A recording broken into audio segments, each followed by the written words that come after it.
All right, good evening, everyone, and welcome to Green White Checker TV. Tonight is race number 3 of the Area 51 Super Speedway Xfinity Series here tonight at Daytona International Speedway. I would say, obviously, first 2 races at Talladega. Now we switch over to the nighttime at Daytona. So, big things here tonight, Chris. About 8 feet narrower here than Talladega, and I say it doesn't sound like a lot, but it makes a world of difference between 2 and 3 wide racing. And also just slightly shorter, 2.48 miles versus the 2.66 of Talladega. Could turn this thing into more of a potential 2-stop race than a 3-stopper, so that's going to always be something to keep in mind as well. Right now, drivers putting down their qualifying laps as we speak. And, of course, last week, Gabe Butler, J.D. Crowe, Cody Nagels are top 3. But I think tonight, with the kind of the narrower track, I think qualifying is going to be of the utmost importance, as I like to use big words here to make myself feel smarter. Oh yeah, definitely. The runs here at Daytona are going to come back a little bit stronger since you're not going to have that third lane. So that second lane is definitely going to have a little bit more power to work with. But these guys, I like to see what happens right now. Just having the wider track, we saw a lot more passes, a little bit of aggression that we would normally see. So now these guys don't necessarily have that third line. You can still make it, but you gotta be really, really close and careful together. But not having that third line and the track being a little bit shorter, the strategy is going to be probably extra crucial tonight. Yeah, and I do think you're right, though. I mean, we will see the third lane at some point tonight. I don't think we'll see it early and often like we do at Talladega, but I do think it's going to be something that will come into play still over the course of the evening. But yeah, I mean, we saw it earlier this week on Thursday, and we've seen it before as well.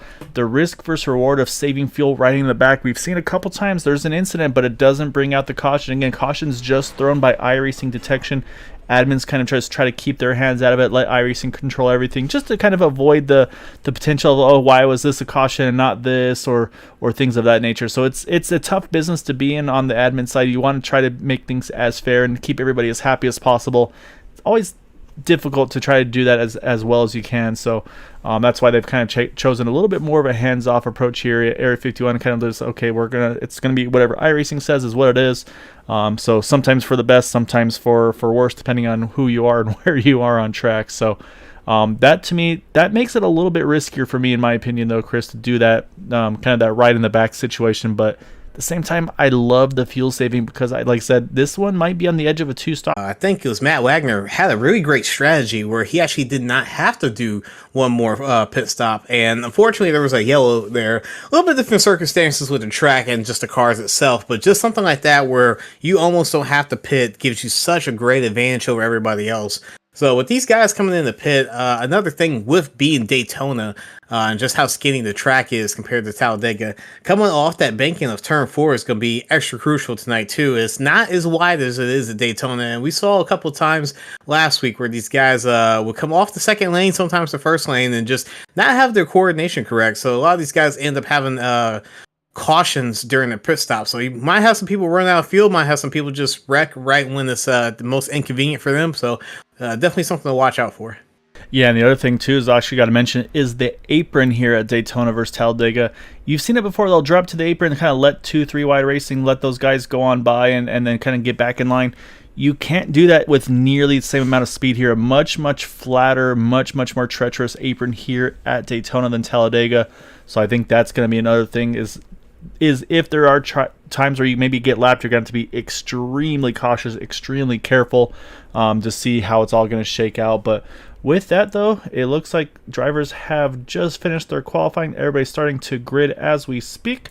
So with that, Chris, let's go ahead and pull up our starting grid for tonight's event, as it is going to be the number 20. Oh, actually, let me hide some things here. So I got a little bit too much going on my screen there. Apologies, everybody.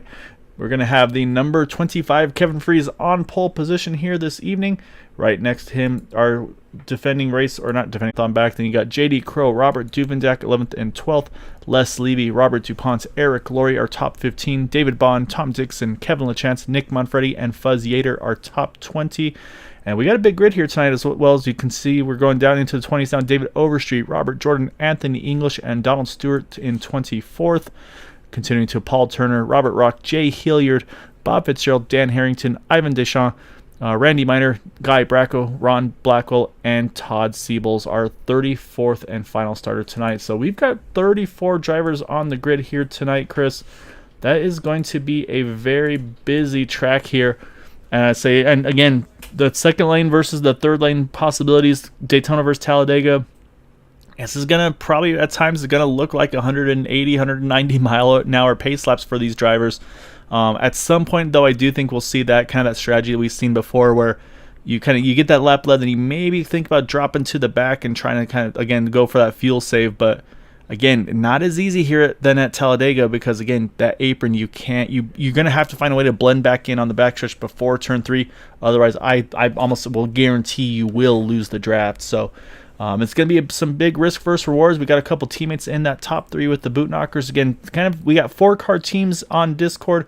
So basically you only are allowed to chat with 3 fellow drivers.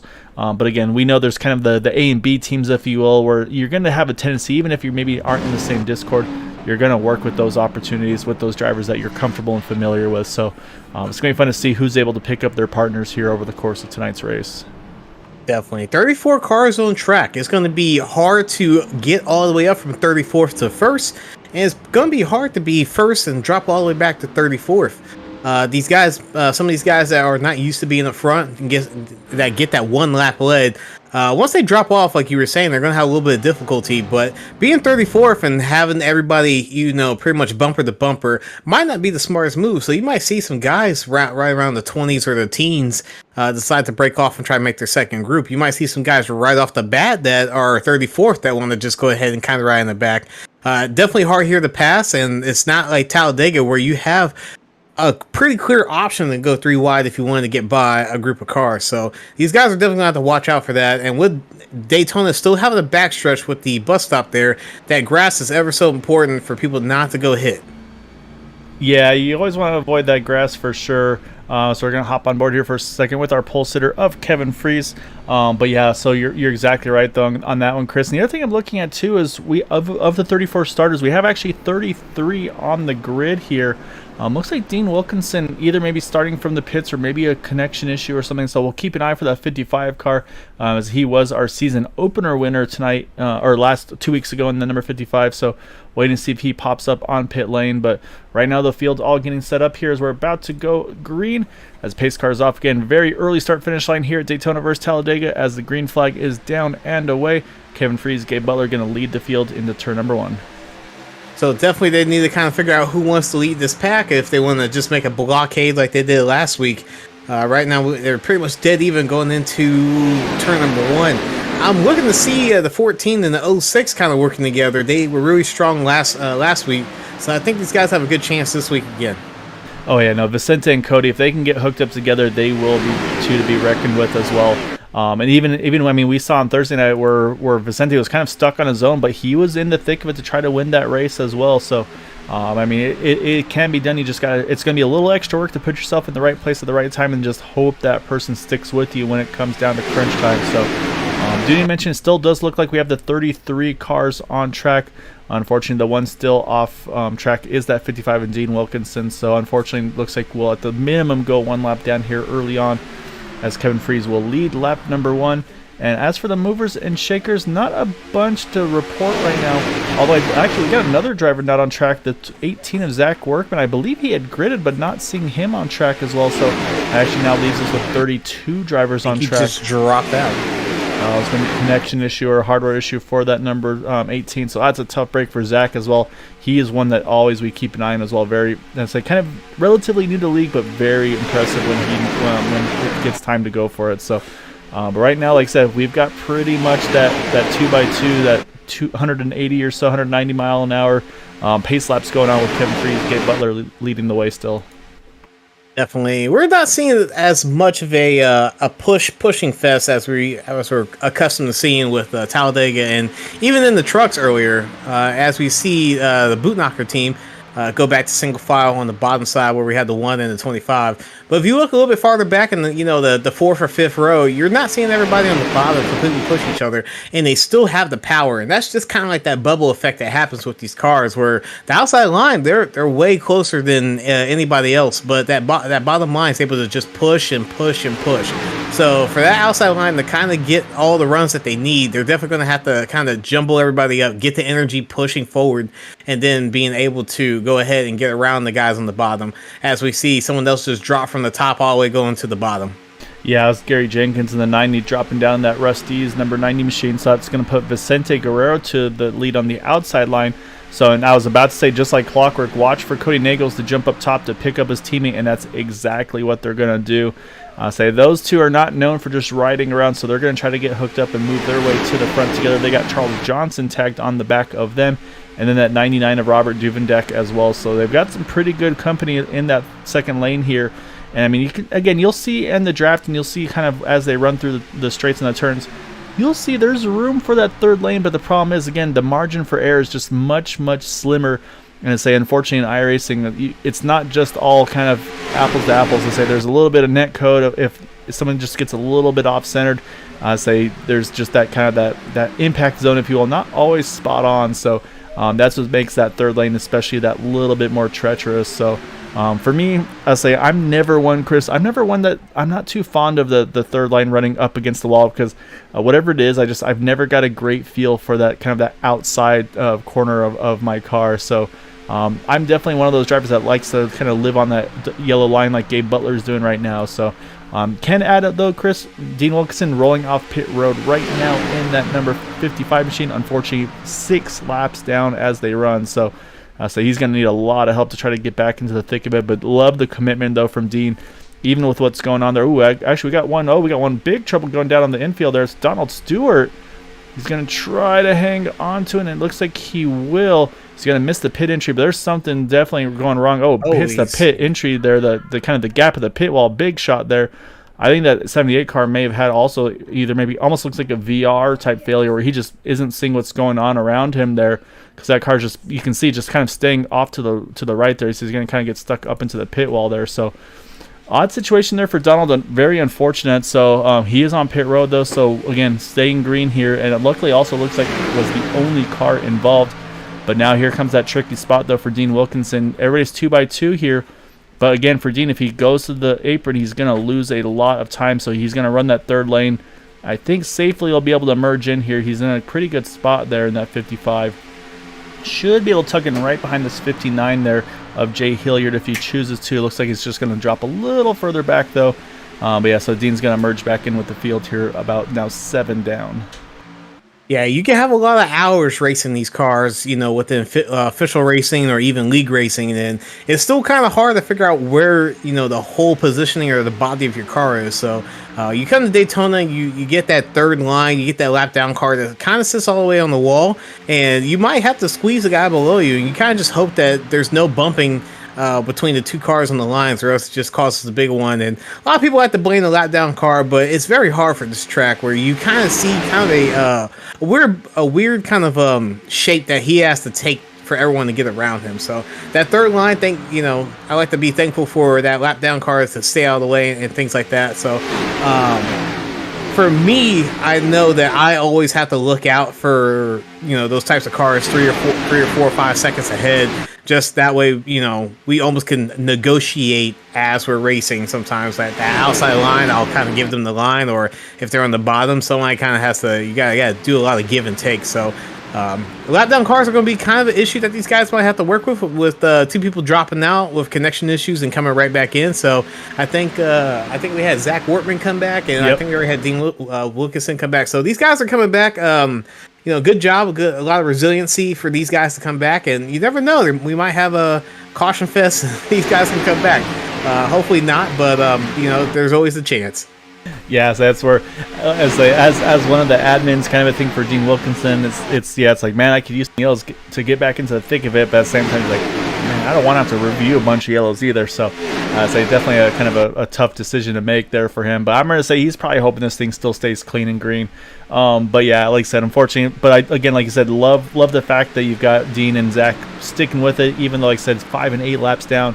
But I mean, that's just the commitment these guys have, and it's great to see, because you'll see a lot of leagues, a lot of races where as soon as they don't really have a chance to win these races, they're like, well, I'm going to go off and go do something else. But I'd say these guys, I'd say they stick with it, and again, too, I think a lot of it's too where they enjoy the company that they get to race with. It's kind of one of those things where you have fun doing it. Of course, there's competition in it, but at the same time, you're here to kind of make friends and kind of have that little dysfunctional family. So right now, though, our big climber so far, 59 Jay Hilliard there on the outside line. He is running in the 18th spot, +9 from where he started.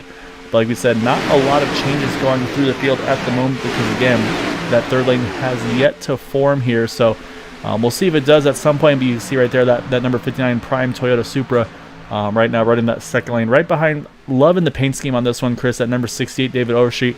That bright pink and yellow Country Time Lemonade car. That's a good one to have here at Daytona. That thing's going to definitely pop nicely. Oh, big move by David. As soon as we bring it up there, drops straight to the inside in front of that 411 of Tom Dixon. As soon as that spotter told him to clear low, he took it and wasted no time. I tell you what, after this race, I would drink a gallon of that stuff. So definitely love the sponsorship here. These guys have great sponsors. I know the 06 and 14 definitely give me throwback vibes of the IROC and things like that. And Kevin Freeze has the Kellogg. So some of these guys have definite nostalgic throwbacks to their cars, which is definitely great. And then some of these guys have things that I think we see a Kachow. I think it's at that 90. Yeah, 90 Gary Jenkins. He's rocking the Rusty's number. I was about to see if the 95 is available. So I'm pretty sure that was the official Lightning McQueen number, but he's rocking the 90 though. But yeah, and he was actually one of our top qualifiers as well, starting 4th. But and that's the thing is you can take it seriously. I mean, some guys they have actual sponsors that come on board and kind of help their entry fees or things like that. And also maybe just drivers that kind of support products that they enjoy, that they use a lot. Like JD Crow's a good one there in that number 5. I believe it's J Concepts, if I'm not mistaken. A lot of RC car stuff over there. It's definitely a fun hobby to have, and it becomes an expensive hobby if you don't be careful, which is pretty much the same for any hobby. So pretty cool to see. Obviously, some repping their favorite drivers, some, like I said, sponsors that they use and enjoy, and then some just gonna have some fun with it. And that's what we love to see with these cars, with these drivers here. Definitely, I think that 5 reminds me of the Nationwide car just a little bit, and almost in a futuristic scheme if you were to stay in with that sponsorship. But I mean, we even have the John Deere. Like there's cars all over here that have callbacks to things that we've seen in real life, and even some of the guys that have the TW guys, they're very distinctive with their cars, and you can see them any single time on track and know exactly where they're at. But moving back to the race, I'm noticing that the outside line just cannot get that push that they need to get that first car out in front. And I think that's just due to the loading up of the energy from the 3rd, 4th, and 5th line, just trying to push these guys up. The 14's pushing the 06 as hard as he can, but he can't get by the 1. And I'm literally thinking that, with the weather right now, it's nighttime and on this track, but last week it was daytime. We had a couple cars pop their motors from staying too close and pushing too hard. So I think the nighttime is going to have a little bit more difficulty with the outside line having to push, and I think these guys are just going to have to sit here for a little bit until something happens with the 25 and the 1 not being able to push as hard. Yeah, and I was actually talking to last week's winner, Gabe Butler, before the race here tonight. In that, as he's right now actually starting to finally getting some pressure, like you were talking about though, from Cody. Just had a nose ahead entering 3, but he had mentioned these things are actually. It sounds like he was a little concerned about the oil water temperatures getting these cars too hot too early. So even with the weather, it sounds like it still may be a concern. Not sure if it's an issue due to the car, the setup, or what.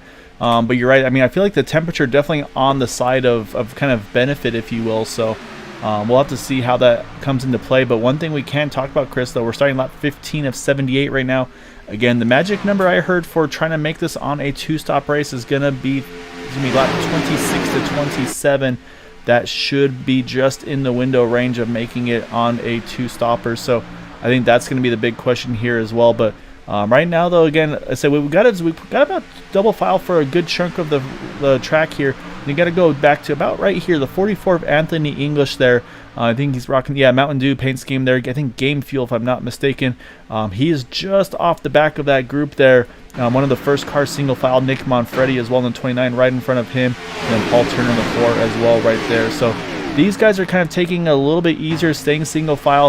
Again, I kind of talk about week in, week out, but this is kind of where I typically try to ride in super speedway races, just in the main pack, but just off of the main draft section, if you will. So But we're going to go back up front here, Chris, because and here it goes now. You see on the outside line, that is, I believe, Zach Workman, if I'm not mistaken, in the 18. And these leaders, again, here's that 3 wide. That's always a little bit concerning. But say, again, Zach's not one I'm too concerned about there. I say he's really good at pushing, holding lines and stuff like that. And you can see he's given plenty of room and saying he looks like he actually gets a perfect little spot here if he chooses to slot right in there. And that's exactly what he's going to do there. And try to catch the car number he's in front of. I think that's the 90. Oh, yeah, there's the 96 there, Fuzz Yater, as he's got Randy Minor right behind him as well as Todd Siebel. So, again, that's kind of the next crisis averted. However, they're coming up on one more here. That's going to be the number 27 of Ron Blackwell. He's just rolling out of the pits now as well. So it's going to be another driver for these guys to hit. Yeah, something, for me has always been kind of the scary moment is when we're passing the lap down car, but it's on the straight. You would think that there's not really wrecks on, going on the straight or anything like that, but you have a lot of cars in the outside line and inside line. They're kind of just snaking through, whatever the cars in front of them. They're just trying to sit on the back of that bumper. And I've seen times where people kind of sit there, try to draft the lap down car, and immediately dive back or dive around the car. And then if you ever been, seeing those traffic stops, not everyone's seeing exactly what's in front of them. So it'll be 3 or 4 cars that gets by that guy. And then all of a sudden you have a massive pileup because that guy just didn't see the lap down car and no one calls it out. So I think we had somebody call out where they were going to be at, which is a great news and great respectfulship to the, sportsmanship of the racing. For these guys to be like, hey, I'm going to stay high, I'm going to stay low, or I'll be off the apron. And so great respect for these guys making the call outs of, where they're going to be. That way they're not having any kind of, it wasn't Chad Little. I forgot who, back in NASCAR kind of had a big mess up. But, yeah, I know. Yeah, I think I know the race you're talking about. I think it was Carl Edwards that got into the back of, if it's the one I'm thinking of when he was leaving pit road. But see, they're working on the 27 right now. He's going to go to the top. And saying, like we talked about, though, unfortunately, we don't have the, I don't have the, just kissing the wall there, but hangs on to it. And that's the danger. And that's why we always get a little tense when this happens, because, and I've been there, done that, Chris. I can't falter on there, because it's also at the same time, when you're going about 15, 20 miles an hour slower, it's intimidating when you see these guys just bearing down on you at 180, 190 miles an hour as you're trying to stay out of the way. So he does a great job, though, hangs on to it, and he's going to try to get himself back in line. And right now, he's actually the first driver a lap or more down in that 31st position. Again, we have a few drivers missing the starts of the race and such, like Dean and Zach. So unfortunately, they're multiple laps down. So I think Ron here is at least 2 down, possibly 3. You'll see that on your ticker on the left there for time and scoring. Yeah, is indeed 3 laps down as they run, but is the highest running car a lap or more down. So, but right now, Chris, lap 20 of 78. So it's 21 going to be starting next time. So again, that magic window probably about 5 laps away here. Yeah, definitely 5 laps, 6 laps, 7 laps. We'll see something very soon. Something to note for you viewers is we'll kind of know ourselves. A little bit of a hint here is we see the outside line dying pretty quickly, and they're trying to find some space on the bottom.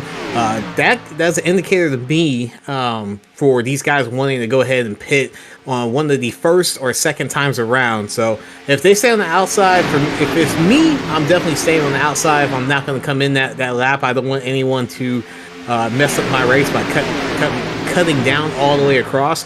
So if I'm on the bottom line, I'm more liable to go ahead and just pit with the rest of the group, even if it might not benefit me, because I'm not going to have a car like the 9 or the 99 come all the way down and try to make a pit and cut across and make the big one happen. So if you see the outside line break up, that's an indicator to me that these guys are getting ready to pit within a lap or 2.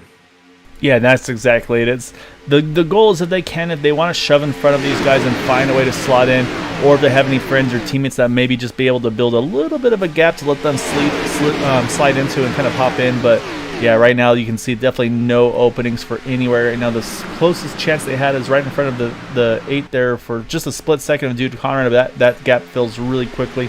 Now I'd say the closest one is right here between the 5 and the 33 there. Of David Bond and JD Crow. But again, Yeah, right now it looks like everybody's pretty much still committed to where they're at. The one I'm watching that's been making some charges the last couple laps, though, Chris, has been the 45 of Todd Siebels. Again, he started actually shotgun in the field, I believe, in that 45 in 17th position. In 34th position now, running right around 16th, 17th position there. So I think he did his fuel saving now. Now he's, again, this is where you want to pit when it comes green flag pit stop time. You want to pit as close to the front as you can. And so I think, again, Todd kind of doing his fuel mileage early and then starts to try to make that ground back up. And I like that strategy. I think that's the way I would do it as well. Just kind of wait, and then once it's time where you know it's about to open up for these guys, that's when you jump in. But what I'm seeing up front, though, you saw Cody there who was a little bobble. I think Vicente's trying to get that shove going very aggressively, and there they go. Cody straight in front of the nose of the one as soon as he was cleared, and that's going to now put Cody to the front. And now Vicente's going to try to see. And I think, again, this is strategy to try to get these teammates lined up here before pit stops. And look at Gabe. No hesitation. As soon as he got that opening, goes straight back to the top. Yeah, it's definitely that energy push. And I've always kind of been fond of this type of racing where you just need that bubble to get you pushed. Where that 9 just pushed to 14. The 14 kind of will go back. But that 9 is definitely a key player into pushing and kind of getting the bubble effect on the opposite end, where the 99, you know, he made the push, but his car kind of just stopped in motion, where the 99 came up to him, then the 07 came up to him. So there's that energy effectiveness with these Xfinity cars going around, as we see the 25 getting ready to try to do the same thing. And he made trouble in the back. You know, oh no. Yeah, the 96 there, Fuzziator. Something happened. Come back up. I think he's good. I'd say he's off the track. You're going to see the 27. We got the 14 though, big wreck up front. Oh, big wreck up front. You said the 14 up and over there. Oh, the 5 JD Crow coming straight across the track as well. My goodness, that was huge there as they just caught it at the very end, but that's a big one there. And that's it's involving some of our front runners as well, as we saw. I mean, Vicente was right up at the absolute front of the field at the beginning of that. So we're going to have a big one here right at that fuel window, Chris. And you kind of wonder, was this maybe some pit stop strategy gone wrong for a few of these drivers? Oh, Jude Conrad as well, significant damage. You see JD Crow having to limp that thing to pit road. That thing's missing pretty much every corner of the car that can. So say Kevin Freeze is going to grab the pace car here. But let's go back. Oh, you see in the background Robert DuPont as well, missing his front clip. So let's go back here. So we saw that earlier incident down the backstretch entering 3. And then, yeah, huge wreck there further up. So let's go and try to find where this all kicked off. So bear with me here. So we're going to try to see if I can hunt this down, because it starts with the 16 going into turn 4. So we're going to focus on the number 16 machine of Jimmy Crow. Let's see if we can get a better angle before we pick it up. So you see that? Oh, actually, you already see Vicente. I'm going to go back just a little more here, Chris, because you can see Vicente. Oh, yeah, actually, you're right. So I think it's kind of a combo of things. I think it looks like the 16 of Jimmy Crow here just kisses the apron there and really upsets the car. But if you watch Vicente Guerrero in the 14 as well, his car starts to get very upset as well. And I think it's going to be because of possibly the 90. Oh, some big net code, actually. That's what it was. Big net code, I think, between the 90 and the 14. And then look at that 14, though, just winds up ramping up and over and just starts launching off of some cars here. And then that's where you saw the 5 of JD Crow switch to him, because, oh, look at him and Dude Conrad, just brutal shots to the inside wall. And then just takes a little extra shot, winds up hitting one of his teammates there, and then comes right across the path of the track. Like the 4, he almost goes up and over there for a split second. And I believe it's Dean Wilkinson here you see in that number 55 on the outside line. He just tries to get this thing woed down as fast as he can. You see the right front locked up, the wheel cranked to the left. And I think he does avoid that. So great driving by Dean Wilkinson as well. But that is a massive incident, unfortunately, involving numerous drivers here. As we'll jump back live as we pretty much got the whole field here on that hit pit road. It looks like Ivan Deschamps either stayed out or maybe just drove through pit road. Looks like Kevin Frieso is going to win that race off of pit road. And then looking at drivers a little further back, maybe some longer pit stops here. Looks like Guy Bracco rolling off now with about a 42-second stop. Paul Turner sitting about 48 seconds right now. He looks like he's going to try to save that fast repair if he can. Also, Les Leby, Jay Hilliard, they were sitting for about 40 seconds respectively as well. So, again, few drivers saving those fast repairs. Looking to try to see if I can catch which driver got the wave around. I believe it may have been Ron Blackwell again, as he was the first that was not, the first that was not on the lead lap. So as long as he got through that cleanly, I think he should be getting one of his laps back there. But yeah, Chris, that was a big wreck there, and unfortunate, not really anything. Again, it's just one of those situations, a little bit of net code, maybe it's the tiniest of mistakes from the 16, but honestly, to me, it looked like it was more of a net code situation there between, I think, the 90 and the 14, and I mean, yeah, Vicente definitely went for a ride there. Yes, definitely. Probably one of the biggest wrecks I've seen, since broadcasting this. But some of the guys in the back, like we saw there, like they're going just straight about their business. They're already thinking that the wreck is over, and all of a sudden you have cars just slotting right back across from left to right on your screen. So not really safe anywhere. And unfortunately, I think we saw JD Crow. He was getting ready to miss a wreck until a car got shoved in his way, and he did almost darn near everything to get out of that one. But just unfortunate, just ran out of room there. So a lot of cars are injured. Some of these cars went ahead and got their fast repair. Some of these guys decided, hey, I'm only missing a fender, don't really need it, and they're going to try to get their luck sorted out here. Yeah, exactly right. We also had a number of drivers here top off on the one to go, including that 16 is going to be the first off pit road with that top off strategy, along with Randy Miner, Todd Siebels, Ivan Deschamps, we mentioned, staying out the extra lap, Les Levy, Dude Conrad, Jay Hilliard. So like the strategy for those guys. You see also JD Crow rolling off pit road as well, along with Paul Turner, and then Robert Rock still sitting on pit road. But yeah, so I believe we'll wait for timing scoring to fully update, but I believe at the moment we're still going to be sitting at about 30, I think 30 drivers on the lead lap, with Robert Rock right now sitting as the last of those. However, he's going to start hustling here, and yeah, he's actually not going to catch the field because lights are off. Pace car's about to drop off here, Chris. And he's going to be in a tough spot on that 171. So Kevin Freeze, Gabe Butler going to lead the front row as we're going to get back to green here, starting on lap number 28. So maybe one pit stop left in this one.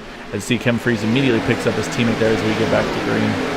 Yeah, they did that the first time when we first went green flag. So nothing new from these guys. They're going to try to sit and do whatever they can. The 06 lost the 14, so he lost the teammate there. We'll see who tries to go on the top side and get a good run going.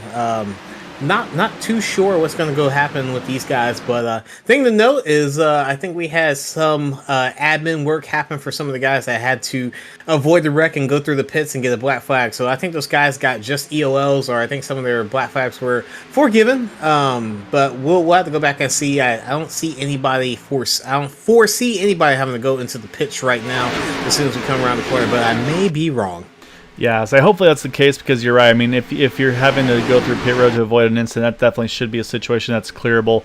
But yeah, right now, you mentioned seeing when that top line is going to come, and I think it's going to be in about that next half lap. And I watched the 06 Cody Nagels. I feel like he would be the one to try to lead that second group here, but he just has to wait for that momentum to get there. But as I say that, it's not going to be enough there, because that momentum was too quick.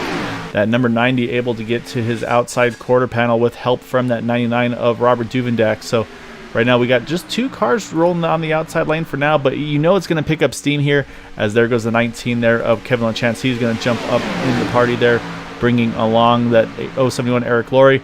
And we just saw that car flipping everywhere. Here comes that 14 Vicente Guerrero. So he got the fast repair, kind of clean bill of health on that car. He's going to go back and try to find his teammate here.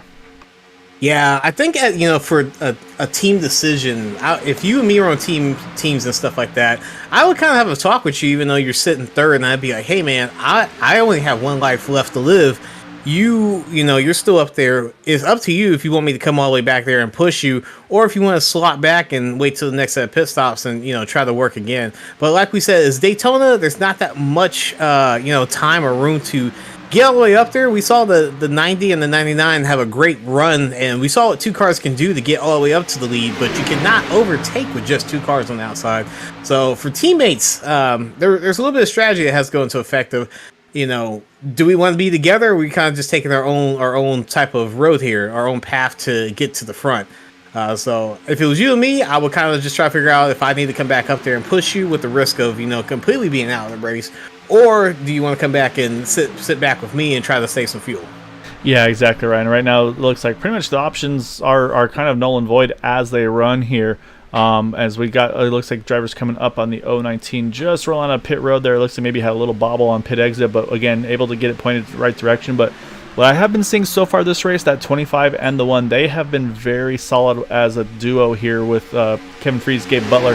Not at all surprised by any means, but they've, like I said, they've been able to really just control this thing on the inside lane. And we talked about more often than not, you always want to seem like you want to be on the middle to the third lane to try to have a chance at the end of these races. But like you said, they've gotten to them, but only once have they been able to push around them. So we'll have to keep an eye on that as well. But also, again, got to mention, though, Charles Johnson. He's worked his way up into that top 5 as well in the number 9 machine. And then Robert DuPont, we saw him. He was missing that front clip under that yellow, but was able to go hit pit road, get a fast repair, and he's rolling still in that top 10 as well. So, again, that's the benefit, is that your race isn't over. You don't lose everything if you get caught up in something, even if it's not of your own doing. So you get at least one. It looks like right now this season looks like it's gone to 2 mulligans. So I do like that for sure. And again, these guys race as if they don't have any anyway. So that's what I like to see, is there's not that over aggressive, like, well, hey man, if I wreck, I got a fast repair, I can get back after it. It's they try to race hard, they try to race clean, because there are also big bobble there for Nick Manfredi. Yeah, I think just hung on to it. That was a big ball there, and that's the trial though, Chris. I mean, you just touch the apron on these cars, get that car a little unsettled. It gets very sketchy. But the other thing, of course, is incident-free races. You get 3 bonus points, so it is definitely in your best interest to try to keep these things clean from start to finish. Definitely. I think that's something that this league can teach everybody that's watching, if they're in a league of their own, where a lot of times we'll have fast repairs in other leagues, and that just gives people an excuse to do moves that they're not necessarily qualified or even, in the right mindset to do, just because they know that they can get a fast repair, come back and do it all over again. But with the incentive of extra points and the respectfulness, I think when these guys do see kind of an outlier of someone that's not necessarily safe on the track, it's not up to just 1 or 2 people. I think the whole community of this league tries to get that person better, try to get them more aligned with not making such risky moves just based off the fact that they can make it just that they have a free will to make a wreck happen and not suffer the consequences. Yeah, exactly right. I'm saying more often than not, say if you start making a habit of causing incidents that are very avoidable, probably won't last very long over here as well. So I'd say that's the thing, is there's that little bit of everything where they want people to learn and improve, but at the same time, there's definitely that level of respect that they expect to see. So while things are a little calm here, Chris, we should run through the field a little bit, see if we can find some drivers we haven't chatted about too much yet. Obviously, we've talked a good chunk about some of our front runners here, so trying to go back and see. One of the first ones that kind of stands out to me is on that inside lane 33, David Bond. We've mentioned him a few times here and there in that number 33 car time. Talked to him a little bit earlier. He's holding pretty solidly as well. Tom Dixon in the number 411 right now in 12th. A little bit of rear end damage, but again, I think that's damage you live with. You don't worry about that fast repair, because again, you have a feeling there could be a chance you get a much bigger incident, unfortunately. So, and that car shouldn't be too affected by that back end damage. Then we mentioned Nick Manfredi had that big movement a little earlier. Still sitting just outside the top 10 though, but working his way forward. And then Jude Conrad right now, he dropped back early, but now he's starting to pick it up again, get towards the front, find his friends in that number 8 Yorkville machine. Alongside one of his teammates, Eric Laurie, in that John Deere car. And then let's see who else we got hiding around here. Robert Jordan in the 74 car. He's got the Superman on the hood. Right now, he's just, I think right now, Robert, he kind of races like I do. I think he just tries to bide his time, keep that car clean, just kind of cruise where it's a little calmer, a little safer, and then make that big charge later on in the run. So right now, Robert's running right around where he started there in 20th, starting in 22nd. Trying to see who else we got here. Anthony English mentioned that number 44 machine. I think he's trying to make some ground back up, unfortunately, in that number 44. And you got Dan Harrington in the 82 there. The Transformers car running there in 24th. Bob Fitzgerald, I say, and this is Bob to a T. Bob, I say, he doesn't like to ruffle feathers. He just kind of waits and bides his time. And again, if he gets the opportunities, we got a big wreck in 3 and 4. Actually, as we're talking about some of those drivers, caution is back out, and unfortunately, a good handful of those drivers we just talked about, Chris. Oh man! Commentator's curse strikes again. There. Bob Fitzgerald just gets caught at the very end of it. So that's going to be caution number 2 here. And unfortunately, again, involving a number of drivers here. So let's go hunt this one back down here, Well, Chris. And unfortunately, I think that might have been Robert Rock a lap down coming into the turn 3. And that's, and if it is, that's going to be that perfect example. Yeah, and you can see Robert down actually already on the grass as we take a look at it there. So we'll go back a little bit, and this. Oh, actually no, there's trouble. Oh, you're right though. I think it's a reaction to Robert Rock there, but we'll focus on Robert here for a split second. But then we're gonna go back because you see he sees the field comes out. Okay, got to get down to the apron. But again, Daytona Talladega, you can see that car how upset it gets. And then you can see everybody starting to react to that car because, yeah, he starts to try to drift. He winds up going back up the track. And then this is where you're going to start to see the reaction here. Watch the number 90 in the background there. I think that's about where contact begins with Guy Jenkins. As I said, of course, he's hiding right behind there. Here we go. Yeah, he gets into the back of the 33 because everybody's starting to stack up here. And then at that point, you're just along for the ride trying to find where to go. And unfortunately, it's going to involve a number of drivers here. You see the 18, the 19. They thought they had the high side picked up correctly, but unfortunately not so much. Vicente Guerrero, he makes a great cut to the inside line. Look at the 5 car there, JD Crow, somehow getting through that. Pretty much the last car to get through there cleanly.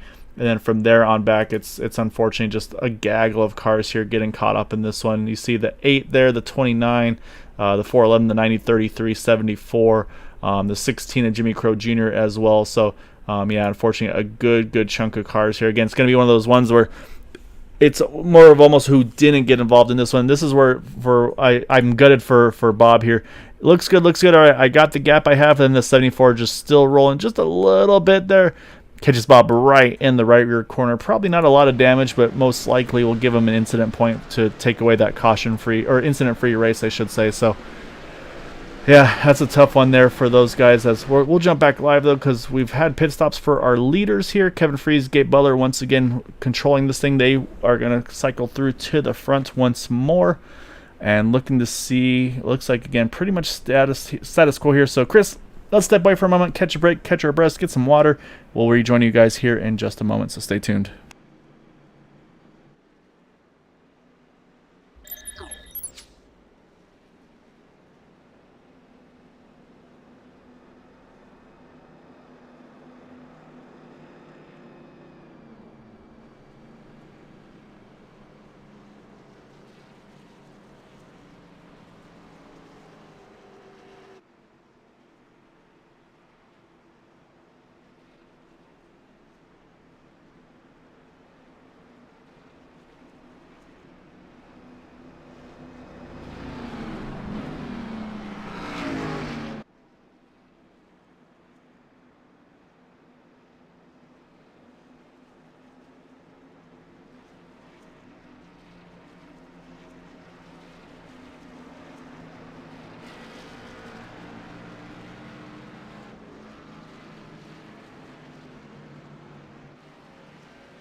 All right, lights are off of the pace car.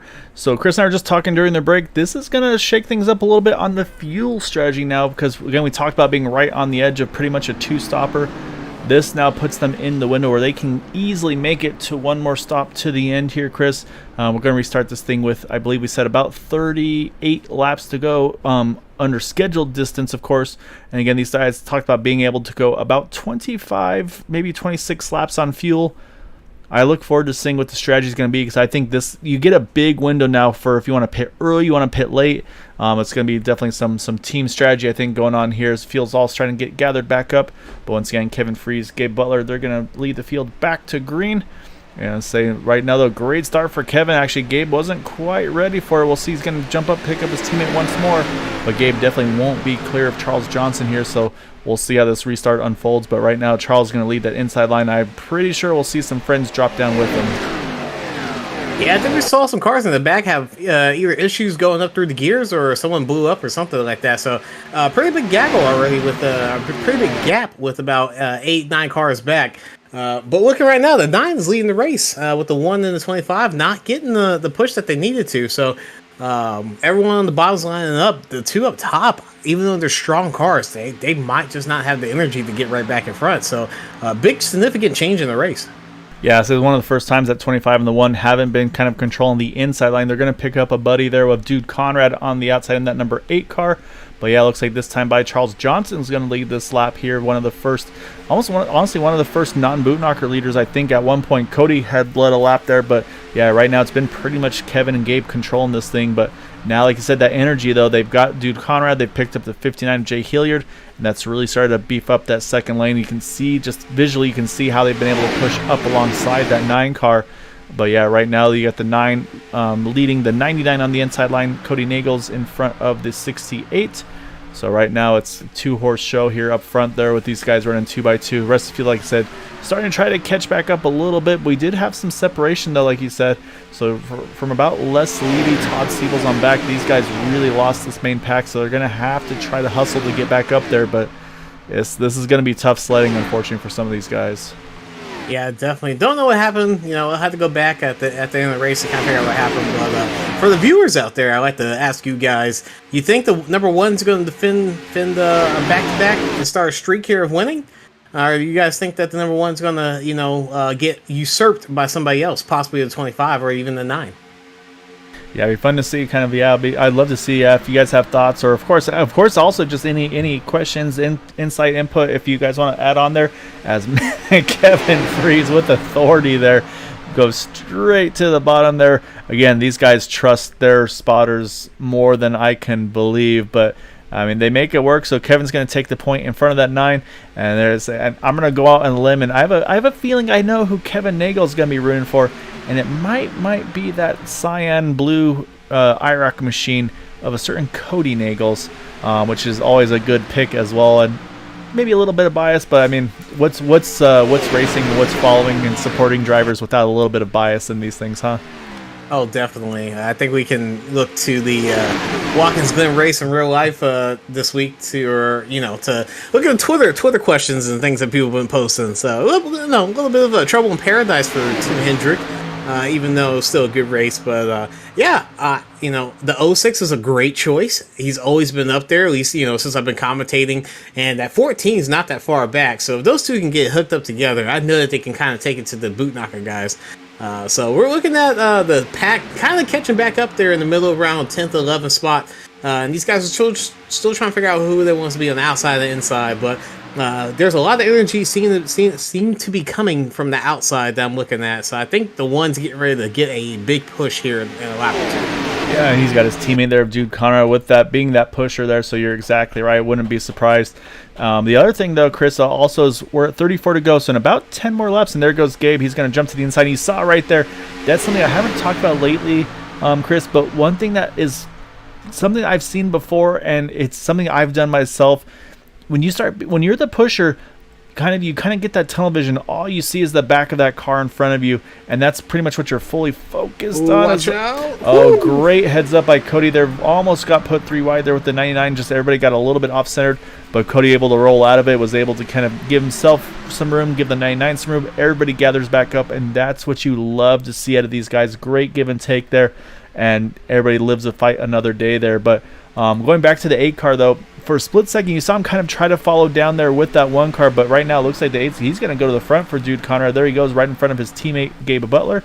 But it's so easy to just get completely entranced with that car in front of you, and you try to follow them and clear yourself along with them. And we've seen some instances happen that way. So definitely liking what I see, though. And that's one thing, though, you have to be very careful about and very aware of, is not to kind of just blindly follow that guy you're pushing. You want to stay committed to him. But, man, it's risky sometimes because, like I said, they'll be clear, you won't be clear, and unfortunately we've definitely seen our fair share of incidents over that from from the previous few seasons.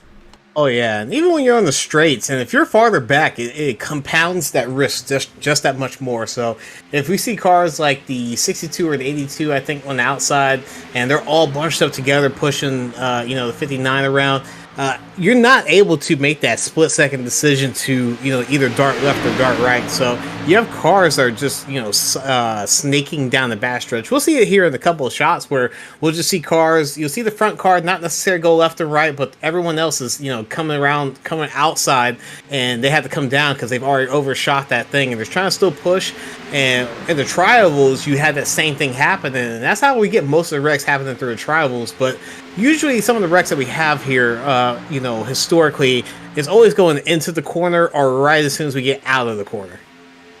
Yeah, and that's the thing is just, it's where and when to make the push, and of course getting everybody centered. You can see right here, you see a little bit of a movement there, but that's Charles Johnson debating on what he want to do, and he said, you know what, I want to lead this second lane here. As he's going to pick up Jay Hilliard there. Charles Johnson's going to try to make a charge as he got kind of trapped between a couple of those boot knockers, and you can already see just that one move, he's already started to gain one car length on the lead there.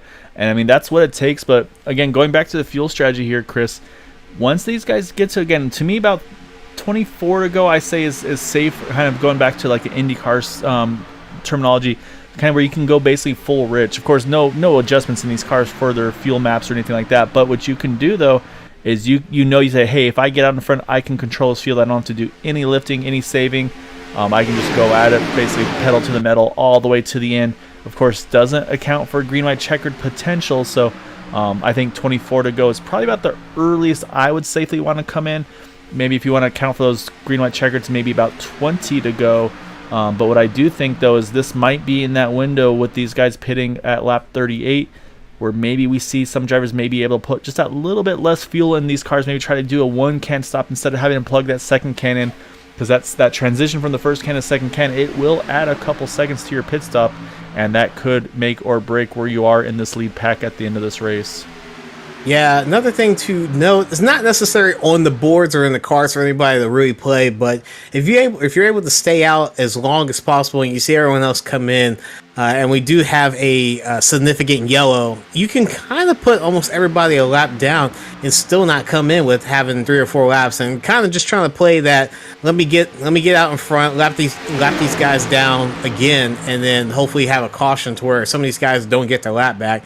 So it's a big risk play. I've seen it happen a couple of times. We almost had Matt and I forgot who won the IndyCar race. Oh yeah, Matt Wagner, Nick DeGroot. Yeah, so we had Matt and Nick, kind of almost have the same strategy, but different ways of going about it. So that's another strategy that some of these guys could play here. It's a very long shot, but if there's anything, with Daytona Talladega, you can almost do any sort of strategy, and it might work out in your favor. Yes, I think it probably won't be as feasible here, as usually these guys are so quick in and off pit road. I believe they would wind up staying on the lead lap over a green flag pit stop cycle. But I mean, I'd say iRacing Super Speedway, which I don't believe is on the calendar this season. However, that is one that I've seen more often than not. If you pit under green, you will get trapped a lap down. So that would be one to be concerned about. So what we do need to mention as well, Chris, right now, was we have pretty much about 22 drivers in this lead pack up front here. And then unfortunately got to go back to about 7 seconds for that second pack there, being led by Les Levy. You got Todd Siebels there, the 55 Dean Wilkinson, the 19 of Kevin LaChance, and the 5 of J.D. Crow. Again, some of those guys took the wave round to get back onto the lead lap, so, or I should say gain a lap or so back. Unfortunately, not still on the lead lap. But also got to mention here, you see that 69 of Guy Bracco just about to get put down a lap as he was tail end lead lap. Now it's going to drop to 1 down here as the leaders go by him entering turn number 3. And again, stays right up beside the wall there. And again, looks like he's going to be able to let these guys swing on by and hopefully be able to grab on the tail end of this draft and hold on to these guys. Yeah, you just hold your breath when you're on that outside and you see that car just slowing up, and it's almost just like a parachute that's coming out of there. So you just hold your breath that the guy can hold his line, not hit the wall, come down and get everybody else and collect everybody. But good job, able to navigate through that traffic. I'm looking at cars like the 33 and the 071, like Eric Horry. These guys are at the back of the lap, this pack right now, where if a wreck happens, they have plenty of places to go, slow down, and not really worry about anybody coming up and destroying them from the back. But they're in the prime position to just sit back, coast, and save all the field they necessarily need, because the guys in the middle aren't pushing as hard as the top three and the top six. Right now, these guys aren't necessarily bumper to bumper doing the tandem drafting or anything else like that. They're all kind of just sitting around, letting the bubble effect happen with the Xfinity cars. So if I'm like Eric Worre or the 90, I'm kind of just chilling, just trying to save fuel. There's no reason for me to go ahead and push and try to get through 20 something other cars just to try to get to the front. By the time I get do that, I waste all my tires, my fuel, and I have to pit. Yeah, and I think you're exactly right. And this may be again for Eric and David and Gary and company. Maybe it gets them that one can of fuel instead of having to plug in that second can. Shorten their green flag pit stop once they decide to go in. The other thing too, of course, is some of these guys might be short on fast repairs here. Because I say I'm not sure when that's going to be. I say how many who have burned what when. So unfortunately, we don't have that on our radar for being able to see who's been able to use what or save what. So that always is a concern as well. But right now, though, you got the three boot knockers kind of controlling the inside line, the 8, the 1, and the 25. You're going to see one rolling out of pit road right now. There's Dean Wilkinson, the first of those. And then you're going to see that 69 who also had just hit pit road rolling out right as they get to them. That's always a tough spot to be in as well, like we talked about. So say guys already had one close call there going through 3 wide through the 3 and 4. Now he's got to get up to speed and try to tag onto the back of this draft here, but I don't think he's going to quite have the momentum. As I said, again, there's the concern was riding the apron. They're kind of straddling it and almost had a moment there. And here comes pit stops, Chris, coming at 23 to go. And it is a big chunk of drivers. And look at these guys just trying to catch each other. Look at Gabe Butler there. That was a big slide. Hopefully got it down to speed and time. He's also got a couple of the teammates there, Cody Nagels and Vicente Guerrero with Limitless. Also Gary Jenkins in there. Saw the 68, I believe it was, as well, of David Overstreet. So here's the window. It's opened with 23 to go here, Chris. Again, a little tight for green white checkers, but now it's going to be all about who is able to get in and out and how quick they do. And I'm going to tell you right now, I'm seeing sub 8-second pit stops for a bunch of those guys like Gabe and Kevin and Cody and company. So, and we got a long pit stop here. It's going to be the 14 of Vicente Guerrero, most likely a speeding penalty. And here comes the response, though. Here comes a bunch of drivers. Charles Johnson leading the way in. And you see everybody's again starting to stagger, make sure they give room. And another great job by everybody separating from the pit entry. Now they got to make sure they get into their pit stalls nice and clean. Yeah, it's very difficult, especially at this track where I think it's a little bit shorter than how it is in Talladega, but these guys, we just saw Gabe Butler go sideways into the pits, and unless he has to go back around this time, I think he made it on speed alone just to get in there.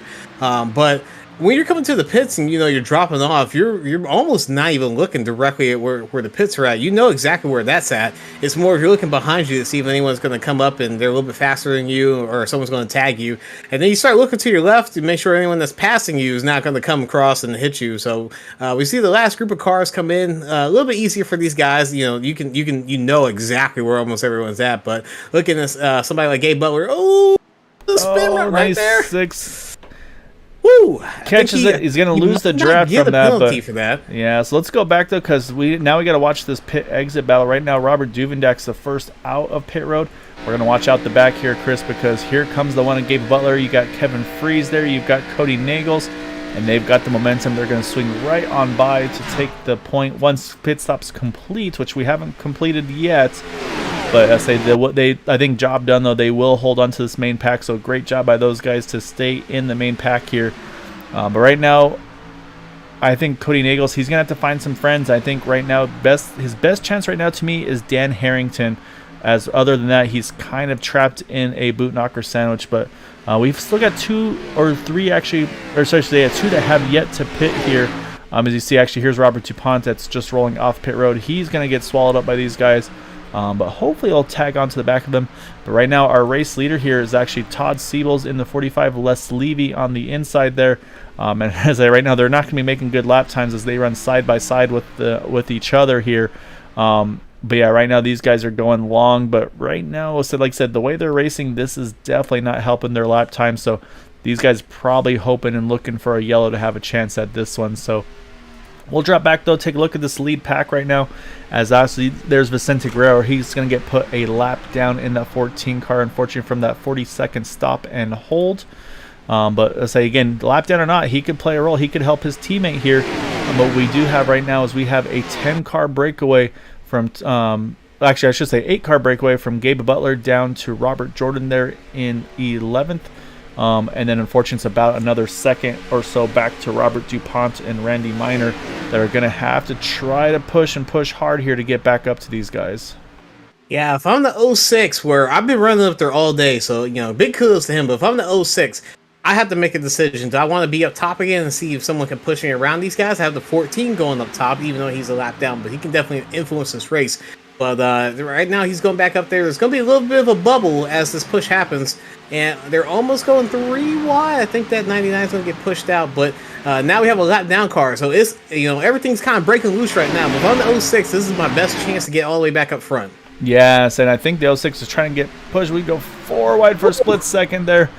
Say the 99 and the 69 just squeezing by each other there. But yeah, as you saw though, the 06, he's chosen to take the top side, and I think that's the right choice here because at some point he's going to have to get there. And the one thing he does have going for him is he's got the 44 behind him of Anthony English, but then right behind Anthony is his teammate Vicente Guerrero. So you know Vicente's going to stay committed to that second lane and help him. But also, I mean, it could help Vicente out as well, as right now I believe is sitting as the first car one down. So actually, no, I'm sorry, it's actually the 19 of Kevin LaChance, it looks like, as we run. Oh, of course, because, yeah, these guys have yet to pit. So say everything's still a little bit staggered here. Again, we're still waiting for Les Levy, Todd Siebels to hit pit road. So right now, these are officially our leaders, but they do have to make a final pit stop. But they've opted to go for the long approach here. And right now, if we stay green, this is our lead pack and most likely our lead battle for the win this evening. Yeah, so, you know, Todd Siebels and Les Levy, these guys are kind of playing the long game just due to whatever the pit cycle gave them. And I'm not sure if they pit on the last time, but we see a 99 still trying to go 3 wide. Not sure what the objective of that is when you have no help there, but kind of breaking up the second pack. So he's gonna get all the way up to about the second position if he gets enough energy to go through. But as soon as that happens, it's gonna die out and he's gonna have a parachute. And if he's lucky, that 74 car will let him back in.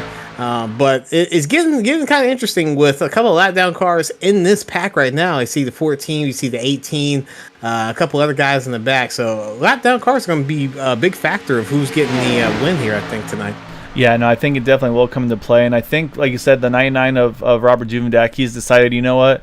Yes, we still got 16 to go, coming to 15 to go, but if I'm going to have a chance, I got to get to that third lane.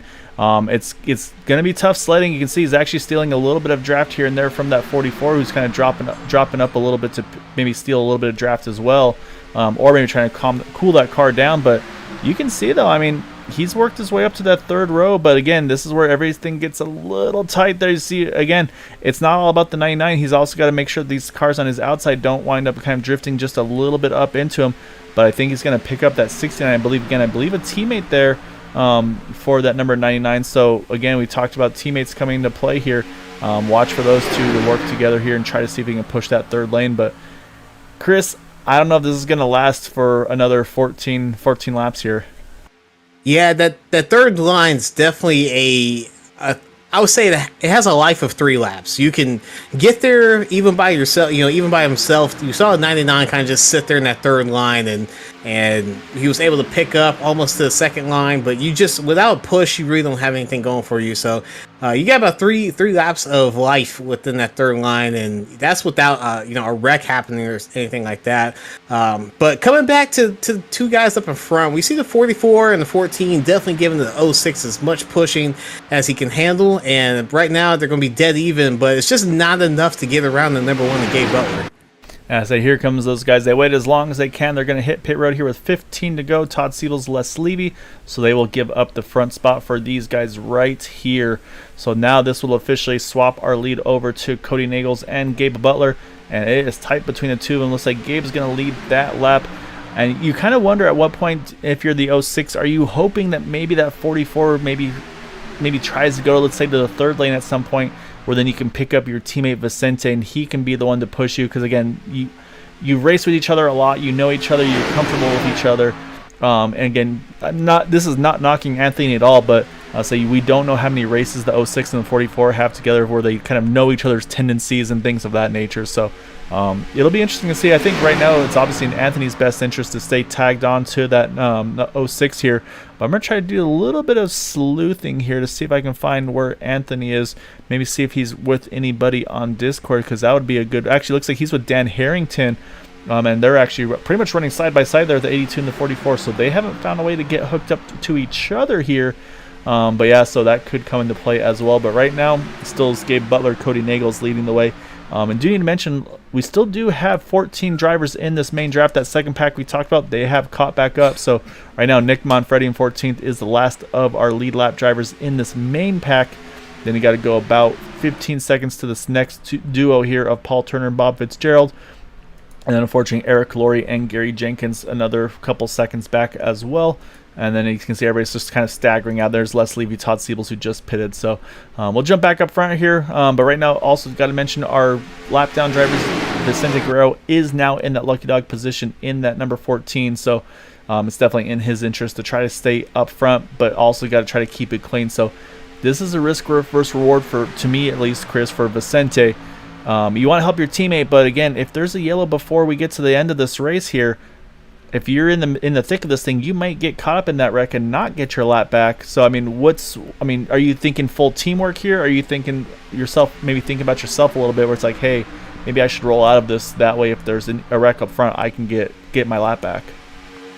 I think since you're already a lap down, you kind of, and you're with a teammate, you kind of almost have to put yourself in the supporting role anyhow, where you really can't think about yourself in the aspects of, let me see what I can get for myself and get my lap back and everything like that. So if I'm the 14, I'm trying my best to get that 44 to push to 06 and get my buddy, up front in front of the number 1 and the number 25, where these guys have been locked up the whole race.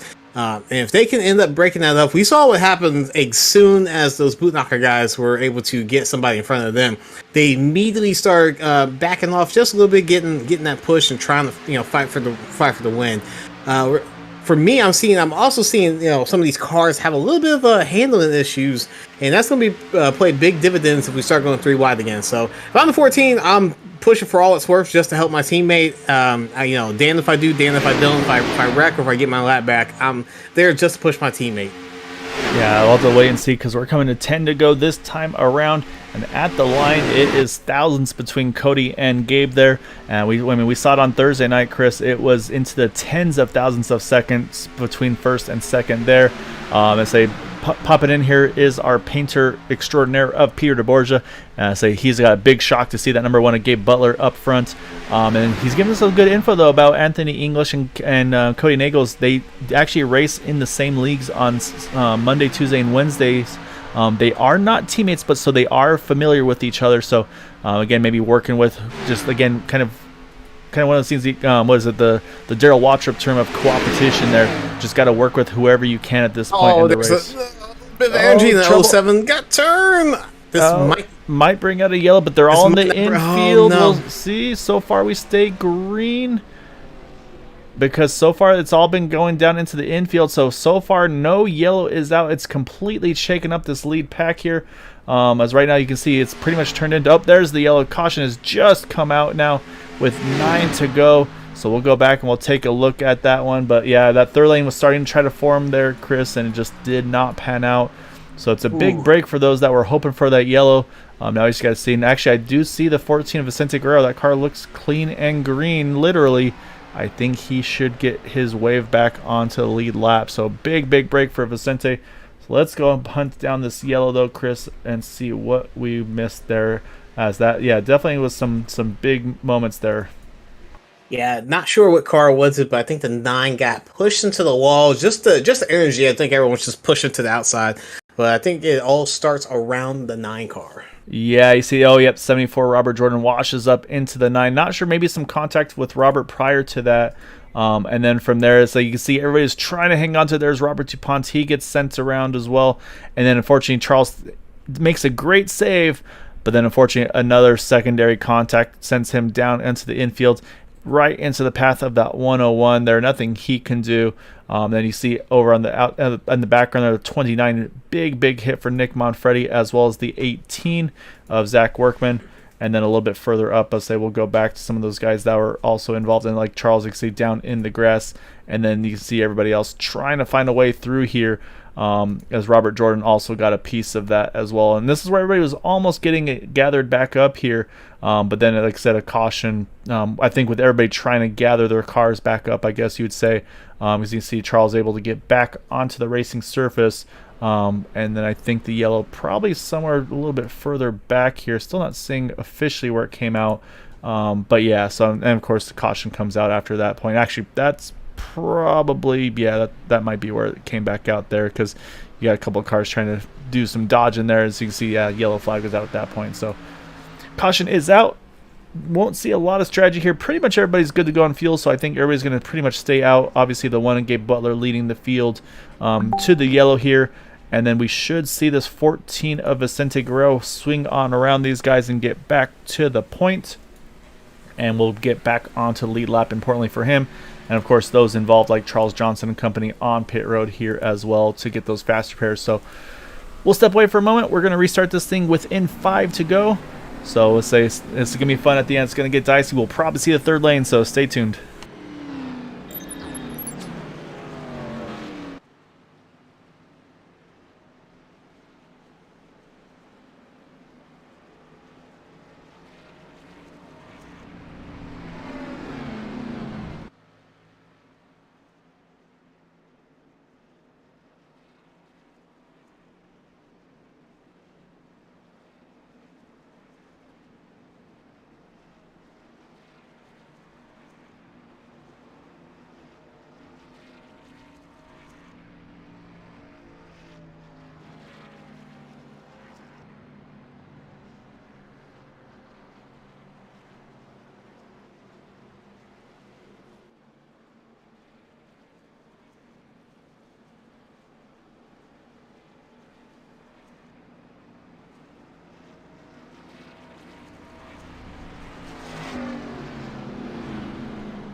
All right, we are back on the backstretch with 1 to go here, Chris. We're going to restart this thing with 5 to go.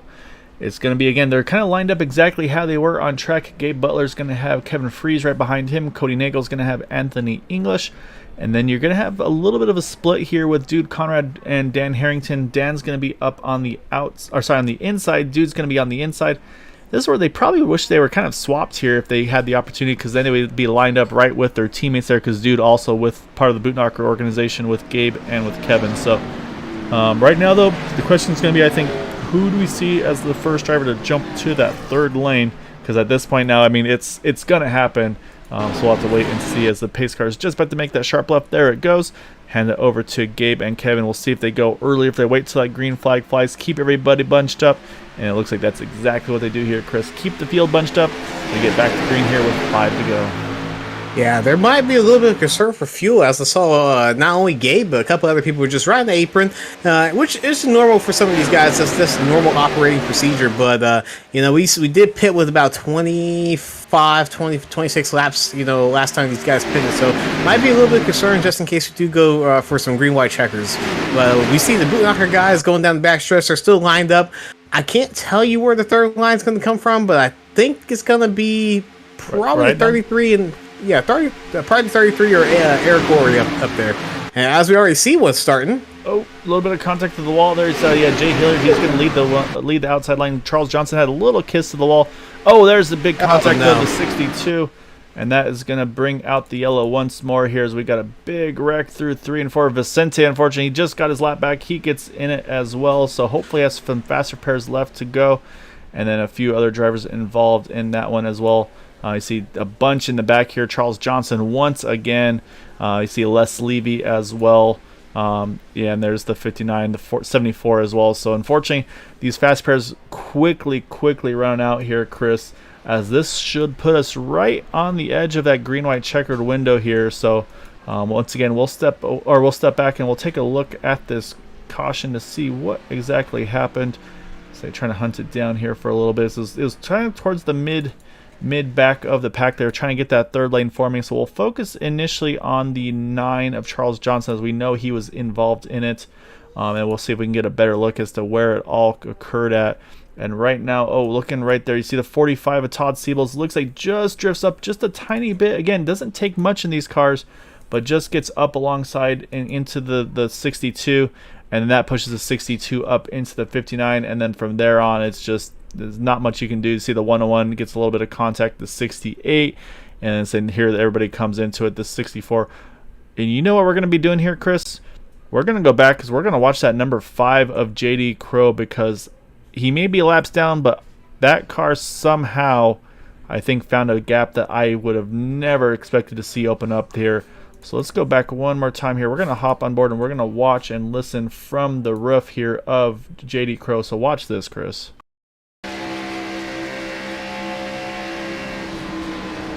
Yeah, at that point, I think I'm just closing my eyes and just hoping that my steering wheel doesn't go left or right. And then after a couple seconds, I open my eyes and realize I'm still racing. So that is definitely the avoidance, I would say, of the evening thus far. But say don't count out, because I say there's still a good chance there's going to be more to it. So again, like I said, the caution back out drivers here going through turns 1 and 2. Pretty much the only ones hitting pit road, those involved in the incident, like Les Levy there, Paul Turner, Jay Hilliard, unfortunately, all having to probably burn fast repairs if they've got them. And I gotta say though, actually, that wreck avoidance puts JD Crow, gets him at least one more lap back. So I think he goes from 2 down now back to 1 lap down. And I think importantly, the question is going to be if he's the only car 1 lap down or not, because again, this is going to, I believe this will get us into green-white checkered attempt number 1. As we're going to come around, it'll be 2 to go with the, it'll be 2 to go. So that's basically, yeah, so this should be attempt number 1 coming up. However, if JD is the only car 1 down, which it looks like that is exactly what it is, he's the only car sitting 1 down. This actually would put JD where he could get back on the lead lap if we get to attempts 2 and 3. So a great avoidance by JD, and it could actually become even more important for him. So we'll jump back up front here, because you see Gabe Butler, like I said, he's leading a group of drivers now doing that apron riding. And like you said, Chris, some just do it by habit now, just saving every ounce of fuel. I mean, you've seen it even in NASCAR. Drivers never really thought much about saving fuel until, I don't know if it was maybe around the early mid late 2000s, it seemed like, where it became like, oh hey, we should probably save fuel every opportunity we get here. So that being said, lights off on the pace car again. This will be attempt number 1 of green-white checkered, of the 3 attempts of a green-white checkered here. And this time though, Chris, look at the teammates here. Everybody's split up a little bit. Now Gabe Butler, Kevin Freese side by side. Cody Nagels, Anthony English side by side. So this could change how this restart goes. What does Gabe do? Does he keep Cody pinned behind him? Does he jump a little early, try to pick up his teammate? This is going to be interesting. Again, I won't give spoilers, but lane choice and the restart was a big decision in NASCAR's race at Watkins Glen today. We'll see if it comes into play here tonight at Daytona as well. Yeah, if these guys haven't already talked to each other and figured out, who wants to be in front, and they start figuring out, they start having conflicts, that 06 and the 44 are going to have prime position to kind of just figure out how to get by them, take away their teamwork, and one of those guys is probably going to win. So hopefully these guys talk to each other and try to figure things out. We've already seen it before, pretty much throughout this whole race, where either Gabe will get out in front and then the 25 will slot in, or 25 will get out in front and then the 1 will slot in. So not sure if they're going to be able to do this now, where it takes a little bit of time for that energy to build up with these guys. So the 44 and the 06 probably have the best chances this whole race to get in front of those guys with a short amount of time to go, with the green white checker getting ready to happen. So get ready to go green here. Yeah, it's going to be fun to see what the strategy is. Do they just stay do they have to stay locked into that car in front of them, or do they try to leave them out to dry here? So pace car is going to come off. We're going to restart this thing with 2 to go. Green white checkered attempt number 1. And it looks like they are going to go a little early here, try to get hooked up together. You see Kevin Freeze just able to squeeze in front of Cody Nagels. Cody immediately tries to kind of juke himself a little bit to the top to get ready for that momentum. Looks like the 44 and the 06 will stay committed here as we head back into turn number 1. So again, right now, the race is to getting to that white flag. If they can make it to the white, at that point, the race will be official, and it'll be who gets the checkered first within reason. However, if there's an incident here before we get to the white flag, then they will rack them up and do it up to 2 more times. And right now, Gabe and Kevin, they're locked onto each other. Cody Nagels trying to make that third line push a little bit, but doesn't have the help he needs yet. Still waiting for that 44 to get to him. As you see, Dan Harrington, he's rolling the inside, as his dude Conrad. Now they're starting to get that second and third lanes formed up, but will it be enough time to make that push happen? Because it looks like right now we're looking good. Dan Harrington, he's going to jump to the top. He's going to get help from Cody Nagels as we get 1 to go here. This is our final lap at Daytona.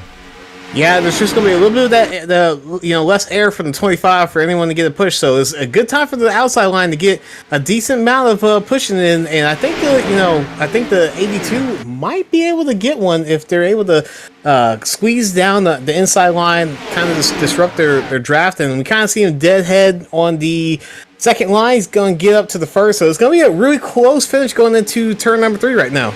Yeah, Dan Harrington, he's surging up there. He gets alongside Gabe Butler through 3. Got 1 down on the apron, letting them race it out to the checkered. You got 3 boot knockers on the inside. You got Dan Harrington drifts up just a little bit. He's got to try to drop in line, but he can't do it. He's going to lose the momentum. That's going to allow Gabe Butler to sneak on by, and we're going to get a boot knocker 1, 2, 3 as Gabe Butler, Kevin Freeze, and dude Conrad are going to finish in the top 3. And just everything was looking so good for that outside line, Chris. And then they just lost a little bit of that coordination at the end. Just got a little bit off-centered there. And I think, again, talk about those teammates and stuff. I think Dan maybe just drifted up a tiny bit more than he was aiming to do. And that opened the door for Cody Nagels, where he just had to decide, what does he do? Does he go middle? Does he go top? With the 82? And unfortunately, that was just not the right call. And so, again, I think it's just didn't quite have the teamwork that they needed to at the end, but it was a great attempt. But Gabe is he is on a roll this season so far. I believe this is going to be 3 wins in a row, if I'm not mistaken. If you go back to a couple of the other series as well, as Gabe's going to go an extra lap here, kind of enjoy this win here tonight. Yeah, very hard to beat that number 1 car, no matter where he's at. We've seen him come from the back to the front and been able to just hold off his line. But looking at the race, it wasn't too bad. I think the outside line definitely had a chance, but a little bit of slip up there and just destroyed all the momentum. And I think they might have finished 4th, 5th, and 6th. So those guys in the back, but very entertaining race all around. Yeah, great race, and like I said, this is going to be a very happy team. And I think what we're going to do, Chris, is we're going to throw these guys when we get to the interview time, since we got all the teammates together. We're going to chuck them all in one batch, and we'll have a chat with all of them together. It's something we like to do when we get kind of those team 1, 2, 3s. We've done it with Boot Knocker, we've done it with TW before, and so we'll do that once again here. But yeah, a great run. Before we get to those interviews, though, we'll pull up our final results before we get to those interviews. As we'll pull that up right on over here, and you can see there Gabe Butler getting the win by 600ths of a second over Kevin Freeze, dude Conrad 3rd, and then like I said, that battle from 4th on back, Dan Harrington, David Bond, top 5 finishes, and there's dude Conrad celebrating with his teammate there, just right on cue. Cody Nagels, Tom Dixon, Anthony English, Gary Jenkins, Eric Laurie rounding out our top 10. And you see Todd Siebel's worked his way back up into 11th. Bob Fitzgerald, Robert DuPont, Jay Hilliard, and Robert Duvendak are top 15. And Vicente Guerrero, Les Levy, David Overstreet, 16th, 17th, and 18th. We'll continue on down there. Randy Minor, Charles Johnson, just no luck at the end, unfortunately, in 20th. You got Paul Turner. JD Crow didn't get the extra yellow he needed, but stuck with it. Holds on to 22nd, and probably, again, the wreck avoidance of the race there in that number 5. And then you got Ivan Deschamps, Dean Wilkinson, Fuzz Yater, Robert Jordan, Kevin LaChance, and Ron Blackwell. But Chris, we're not done. We had 34 drivers here tonight. Guy Bracco, Zach Workman, Nick Manfredi, Jimmy Crow, Robert Rock, and Donald Stewart will be our 34th finisher this evening. Yeah, very, very strong outing for some of these guys that decided to come back after some issues starting, or they were the first wrecks or just lost the draft. So very strong comeback from some of these guys. I think Guy Bracco was in the back for a good bit of time before the finish of the race. But great turnout for a Sunday night race. We had 35 guys. We had some issues there, but plus 30 league, any night of the week is a great turnout for the league. And hopefully these guys can, come back next week and try again. Yeah, exactly right. So what we're going to do now, though, Chris, let's find those top 3. We're going to pull them all in together. And like I said, we're going to try to see if we can find a way to get kind of all of them in one shot here. So we're going to pull them all in order here. So we've got Dude Conrad, Kevin Fries, and Gabe Butler finishing 1, 2, 3, 4 boot knocker. So that's the way you want business to get done. I have a feeling for you guys. But, I mean, I'd say the beginning of the race, though, so we'll start with you, Kevin and Gabe. I mean, it was pretty much the Kevin and Gabe show. You guys were pretty much up front, starting 1-2, and just controlled the race. Really, we only saw one time where you guys really got challenged there, where Cody was able to sneak around you on the outside, and then immediately Gabe, we saw you respond, jump back to the top, and try to get back to the point there. I mean, usually we talk about the middle lanes, the outside lanes kind of being the place to be, but you guys were just on a rail on the inside line, where they could not find a way to get around you for the most part. I mean, take us through. Was that something you found in practice, or was it just you guys were just kind of lockstep tonight? I can, when I was pushing for that, I was just pushing off the outside runs, and they didn't have their timing right to that when they were pushing that I was trying to cool. So I was just able to keep the motor cool enough that we were able to dominate the inside line and show how you're supposed to push around here. Yeah, looking at the outside line, sometimes they did have a good momentum, but it seems like you guys are able to just stay bumper to bumper, get the pushes that you guys needed to counteract or counterattack what they had going on. Was there anybody or any teams that you guys were kind of just more concerned about, even though they might not have been necessary by you? Was there any teams that you guys kind of had a concern about going into this race? Well, not so much concern, because I think our team, our track record pretty much speaks for itself. When we have our stuff together, nail our pit stops, stay organized, we can dominate any race we want to. And tonight we did a perfect job. When everybody kept cycling to the top side to get that run, here comes Dude with the great run that just pushed us forward. I mean, that run at the end of the backstretch was huge and just made our life pretty easy. Yeah, so that's actually where I was going to switch to next. There was Dude. You so you were restarting the outside. You found a way to get to the inside there to pick up your teammates there.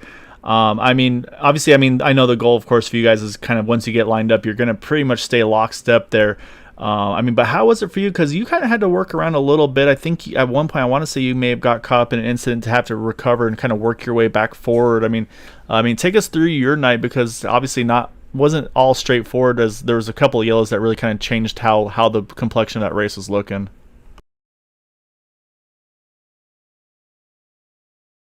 Oh, did we lose Dude? I think he's talking yeah, about we there he is. we lost our quick repairs pretty early. Had to come back from the very back and let a lap down call. We was waiting on it when it turned green. So we had to work cut out for us. But once we did get up front, everybody forgets how good of a pusher Gabe is. I think I led every lap that he pushed. He's phenomenal. Him and Kevin, they're the daddies in pushing. Yeah, you guys are definitely able to lock onto each other's bumpers, and no one's really able to get a car around you guys. And when they are able to, you're immediately back on the attack. I think we had one car was able to get in front of you guys, and as soon as he was in front of you guys, the next lap, you guys are already battling him again and pushing him to the back. My question for you, dude, was being in the back and having that kind of car that got wrecked. Were you kind of just concerned of not being able to get back up to everyone with the, not being able to have a third line to get around everybody, or you just kind of just picking everyone off one by one, seeing where the lanes were at? No, me and Les Levy hooked up there at the end and made it to about top 10, I guess, and they had another caution come out. And then we pitted and didn't take tires, and I think we started 6th. And I was really happy with that, kind of the early night we had going there, and they had some stuff opened up toward the last couple of laps, and we took it. Yeah, I mean, I'd say you took advantage of the opportunities, but so I'll jump over now to our race winner in that number 1. Gabe, you didn't win the season opener, but that's been it for these Thursday and Sunday series. I think you got a top 10 if I remember right on this Talladega on August 7th, but then you win on Thursday in the trucks, you come back, you win at Talladega on Sunday, and then again you win on Thursday with the trucks, and then you come back here to Daytona. So if I'm not mistaken, I say math's not my strong suit, but I believe that puts us at 5 in a row there for you. I mean, how, as saying again, Chris joking around last on Thursday with you having your Michael Jordan flu game there, getting the win with your injured shoulder and everything. So I mean, what's it going to take to slow down this one car? I don't know, man. I mean, if this race doesn't prove that that your teammates are the ones that get you to win all the time, then nothing does. I mean, just tremendous work the whole night. I mean, Kevin, probably one of the best pushers on our race, and he just stays cool, doesn't panic, sees a run coming, knows when to push, knows when to back off, manages his temps, and then dude's been around a long time, the OG of boot knocker, so they all know what to do and when to do it, and that's key on these super speedways, man. And it's just fantastic to have these guys around you. And I mean, these are not my wins. This is their wins. They get you there. So I mean, I could take very little of the credit and most of the luck, if you want to put it that way. So I mean, just unreal job. Oh, definitely. You guys are a very cohesive team. No matter who's up front, you guys definitely work together to push and get everyone, in the right spots and not be too selfish with things. And, with that, with you being on the streak and just the team itself, being on a very, conducive high, there's got to be a target on your back that's just getting ever bigger and bigger. So do you guys think that, it kind of puts a little bit of pressure each weekend, week in and week out for you guys to perform as high as you guys do? But I guess my real thing is with the target on your back and you guys having such a streak of wins going on right now, it's got to be, everyone else is going to have an enemy to my enemy type mentality when it comes to you guys, and they're going to try to gun for you guys. So is there any little bit of a pressure that you guys feel like, hey, we need to perform, we have to be perfect, and you guys feel like there's a little bit of a tension going on with you and the rest of the drivers that are not in Team Bukanaka? I mean, Bring the ass home. I think we've dealt with this for enough seasons that we just know as long as we don't beat ourselves, we're going to be up there with a shot at the end. No disrespect to the others, but we know what to do. They can put us in different chat channels, but when you've been racing together as long as us, we don't even have to talk. We just make the move, and you know what the other person is going to do. So it helps for us, and we just know not to beat ourselves. Yeah, and I think that's a great way of putting it. It's like you said, you almost know what the other's doing without even having to speak it. And I mean, obviously, when you guys got lined up on the restart, it's like, yeah, I mean, you're going to try to get together. The question is, of course, how. But yeah, just an awesome job for all three of you guys. Like you said, just executed perfectly. So before we let you all go, though, we're going to obviously want to give you guys some thanks and shouts. So, dude, we're going to kick it off with you, then hand it over to Kevin and to Gabe. So, dude, to say, obviously, of course, I know the team side of things, but any extra thanks and shouts I'd like to give for that podium tonight? Oh, just the entire team. Gary Jenkins, there at the beginning, JD Crow, Kevin, of course, Gabe, Eric Laurie. We couldn't do it without each other, ain't no doubt. Thank y'all for putting the lead together and letting me in there at the last moment. And Mr. Jim, Thoughts and prayers are with you, buddy. I'll hand it over to you, Kevin. Huge thanks to you guys for the broadcast. It's nice to be back on the broadcast, getting interviewed. It's been a while. And shout out to Charles and to your dad. Hope he's doing well and starts feeling a little bit better. All right, last but not least, Gabe, the floor is yours, sir. I'm at a loss for words with these guys, man. They're just unbelievable. But big shout out to Area 51 for putting this on, and you guys for doing your fantastic broadcast as usual. And thrilling news today, hearing about your dad. He's back home, doing well, maybe a little sore, but hopefully he'll progress and get better quickly. And hopefully we'll get him back on track when he has the energy. Yeah, I definitely appreciate that as well, guys. And yeah, like you said, it's been definitely a crazy couple of weeks, but I really appreciate all your guys' thoughts and prayers. And I know he was peeking in tonight watching the race as well. So I really appreciate it. And I mean, just congrats to you guys though. Like I said, I mean, short of having a boot knocker like full on top 5, top 6, or whatever you want to call it, A, B, 1, 2, whatever it is. Great job for you guys tonight. Just super impressive. And I mean, again, it just gives the other drivers and teams it's kind of incentive to step up their game and to get after you guys when they get the opportunity. So enjoy this one. I know you're gonna be working hard again at it here on Thursday night at Daytona, and then back to Talladega in 1 week's time here on Sunday. So enjoy this one, guys. Congrats again, and look forward to chatting with you all soon. Thank you, bud. Yep. Thanks. Thank you for putting it on the broadcast.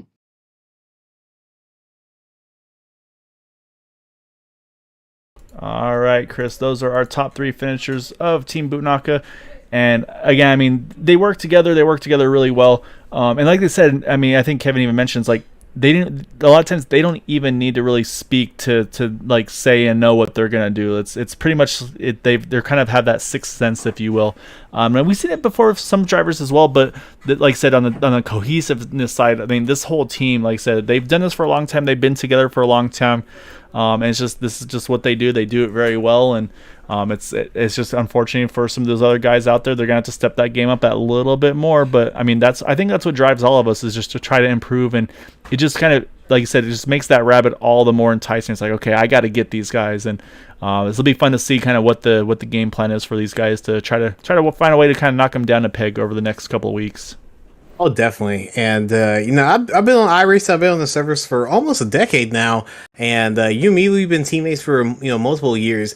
With the leagues that we've been running, the leagues I've run, I've never seen a team, let alone one driver, dominate week in and week out as much as Gabe and Team Bootnaka has. And just that rabbit carrot on the stick, I probably would never faced something that, difficult, in any league before. Sometimes you have your guys that get their 1, 2, 3 win race streaks and stuff like that, and as soon as we go to a different track, they're absolutely in the back, or they get into trouble early and they're just not able to catch it back up. And we see that time to time in real life, NASCAR, or any other motorsport discipline.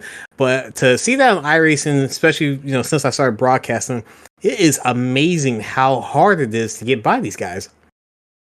Yeah, it's a tough job, and it's obviously Daytona's a little bit of a different animal, of course, with it being that little bit narrower, that third lane not as effective as it is at Talladega. So that being said, 1 week's time we will be back at Talladega, and of course on Thursday night we'll be back at Daytona for the trucks to run their Talladega or Daytona race, I should say, upcoming. But before that, we'll be back on Tuesday for the Area 51 Dark Horse IndyCar Series. Also got to give a shout out though as well. Our highest climber tonight, Dan Harrington, in at number 82, was in contention. Just unfortunately didn't get the right push at the right time, but a great top 4 finish for him. 25 positions gained. And Chris, appreciate you as always, man. Looking forward to getting everybody back in the house. I know Boomer's getting himself ready to have some fun again here in the coming weeks. So it's gonna be great to have everybody back, getting Maxwell warmed up. So. Hope you guys all enjoyed it tonight, and again, really appreciate all the thoughts and prayers and everything for my dad. Was super thrilled to be able to take him back home yesterday. So he's home, he's resting, he's recovering. So I say still got plenty of fight ahead of us, but wouldn't be him if he wasn't going to be fighting all the way around. So thank you all so much. Means a ton to us and the family. So looking forward to seeing you all in a couple nights time. Again, tomorrow night we will have the Lotus 79s as well. Fun series, no broadcast, but if you want to hop in there and race, definitely hit us up. We can get you set up over there. And of course, like I said, back to Indy on Tuesday night. So until then, take care, stay safe, and we'll see you all on Tuesday.